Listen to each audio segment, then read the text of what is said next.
సముద్రాల వారి కల్పనాశక్తికి మచ్చుతునకలు మూడే మూడు విషాదమైనటువంటి చిత్రాలు. అందులో మొదటిది లైలా మజ్ను, రెండవది అనార్కలి, ఇక మూడవది చరిత్ర సృష్టించిన దేవదాస్ చిత్రం. ముఖ్యంగా దేవదాస్ చిత్రంలో సముద్రాల వారు రాసినటువంటి పాటలన్నీ అజరామరాలు. మరపురాని బాధ కన్నా మధురమే లేదు, అందరాని పొందు కన్నా అందమే లేదు, ఆనందమే లేదు అంటూ దేవదాసు మానసిక సంఘర్షణని అద్భుతంగా ఆవిష్కరించారు ఆయన. సుబ్బరామన్ గారి స్వరకల్పనలో ఘంటసాల మాస్టర్ గారు, రాణి గారు పాడినటువంటి ఆ విషాద గీతంతో ఇప్పుడు మన ముందుకు వస్తున్నారు ఎస్పి బాలసుబ్రహ్మణ్యం గారు అండ్ ప్రణవి.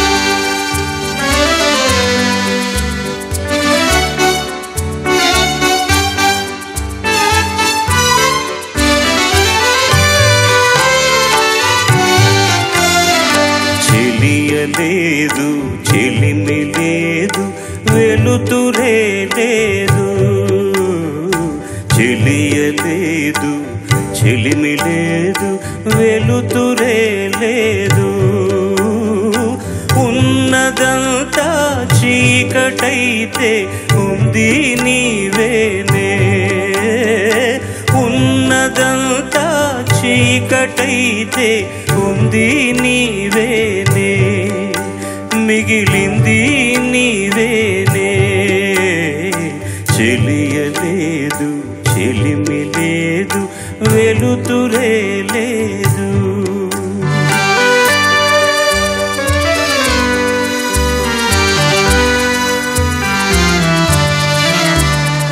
చెలిమి పోయే చెలువు పోయే నిలవే వేరాయే, చెలిమి పోయే చెలువు పోయే నిలవే వేరాయే, చేరదీసి సేవ చేసే తీరు కరువాయే, చేరదీసి సేవ చేసే తీరు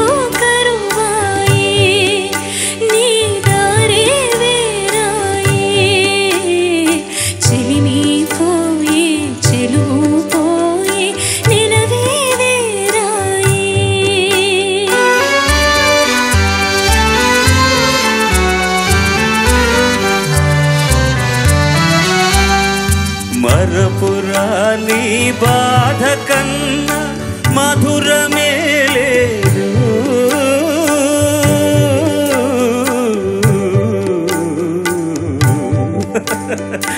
మరపురాని బాధ కన్నా మధురమే లేదు, గతము తలచి వగచే కన్నా సౌఖ్యమే లేదు, గతము తలచి వగచే కన్నా సౌఖ్యమే లేదు, అందరాని పొందు కన్నా అందమే లేదు, ఆనందమే లేదు, చెలియలేదు చెలిమి లేదు వెలుతురే లేదు.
ఉన్నదంతా చీకటైతే ఉంది నీవేనే,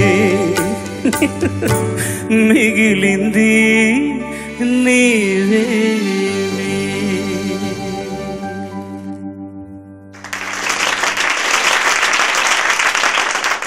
విషాద గీతమైనా సరే అదేమిటో సార్ ఈ పాట వింటే హాయిగా అనిపిస్తుంది. కారణం చెప్పనా? మరపురాని బాధ కన్నా మధురమే లేదు, అదే గతము తలచి ఒకచే కన్నా సౌఖ్యమే లేదు. ఈ పాట సాహిత్యం వింటున్నప్పుడు ఈయన ప్రభావం ఆత్రేయ గారి మీద ఎంత ఉందో మనకు బాగా తెలుస్తుందండి. ఇవన్నీ ఆయన మనసుగతి ఇంతే, మనిషి బ్రతుకింతే, ఇవన్నీ కూడాను తెలియకుండానే ఇలాంటి మహానుభావుల సాహిత్యం ఎంత ఇన్ఫ్లుయెన్స్ చేసి ఉంటుందో. మరపురాని బాధ కన్నా మధురమే లేదు, గతం తలచి ఒకచే కన్నా సౌఖ్యమే లేదు, అందరాని పొందుకన్నా అందమే లేదు, ఆనందమే లేదు. ఎంత గొప్ప వేదాంతం, చాలా మామూలు మాటల్లో. ఆ అమ్మాయి పాడే మాటలు కూడా, బికాస్ ఇది సాహిత్యానికి సంబంధించి కాబట్టి నేను కొంచెం ఎక్కువ మాట్లాడుతున్నాను, ఏమనుకోకండి. వరద పాలవు చెరువులైనా పొరలిపారేనే, రగిలి పొగలవు కొండలైనా పగిలి జారేనే, దారిలేని బాధతో నేను ఆరిపోయేనా, కథ తీరిపోయేనా, చెలిమిపోయే చెలువుపోయే నెలవే. ఆ అమ్మాయిదంతా కూడా పెసిమిస్టిక్ థాట్. భావాలని ఇంత అద్భుతంగా సినిమా పాట కోసం, ఆయన ఫోటోలు చూస్తే అసలు అంత ఏదో వెంకటేశ్వర స్వామి దగ్గర రోజు సుప్రభాతం పాడేటటువంటి ఆయన అనుంగు భక్తుల్లా ఉంటారు. ఎంత అందమైన మాటలు రాశారు దేవదాసులు. అన్ని పాటలు కూడా ఆ మహానుభావుడి హృదయ లేఖిని నుంచి వచ్చినటువంటి గొప్ప పాట. Thank you sir. Thank you Pranavi.